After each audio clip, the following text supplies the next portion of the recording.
बिजनौर की barrage road की जमीन को लेकर फिर गरमाया विवाद। सांसद रुचि वीरा और डॉक्टर रमेश तोमर के पुत्र रजनीश तोमर अपक्ष आमने सामने आ गए। दोनों ओर से लगाए गए कब्जे के आरोप। बिजनौर बैराज रोड स्थित जमीन को लेकर मुरादाबाद सपा सांसद कुंवर रानी रुचि वीरा और उनकी ही पार्टी के बिजनौर के वरिष्ठ नेता के पुत्र डॉक्टर रजनीश तोमर के बीच विवाद चल रहा था, जो एक बार फिर से गर्मा गया।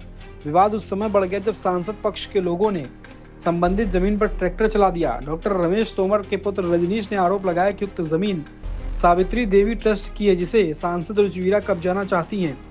उनका कहना है कि इस जमीन को लेकर काफी समय से विवाद चल रहा था। फरवरी माह में भी सांसद पक्ष द्वारा जमीन कब्जा करने का प्रयास किया गया, जिसके बाद ट्रस्ट ने न्यायालय की शरण ली। रजनीश के अनुसार न्यायालय ने ट्रस्ट के पक्ष में स्टे देते हुए सांसद रुचि वीरा और राशिद टेलीफोन को उक्त जमीन से दूर रहने की हिदायत दी गई थी।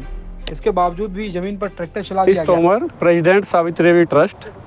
पिछले दिनों सांसद रुचि वीरा जी द्वारा सावित्री देवी ट्रस्ट के फ्रंट को कब्जाने का प्रयास हुआ था, वो भी मीडिया में काफ़ी आया था और उन्होंने सावित्री देवी ट्रस्ट का फ्रंट कब्जाने का असफल प्रयास किया था।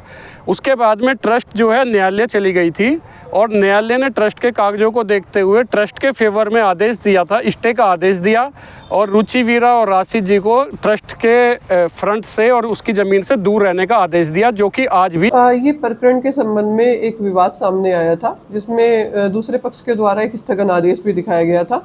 इसमें माननीय सांसद महोदय और दूसरे पक्ष दोनों को ही सुनवाई के लिए अपने डॉक्यूमेंट लेके समुचित कागजों के साथ ऑफिस में बुला लिया गया है। दोनों की सुनवाई कर दी जाएगी और सुनवाई करने के बाद जो प्रकरण है उसका निस्तारण कर दिया जाएगा। अभी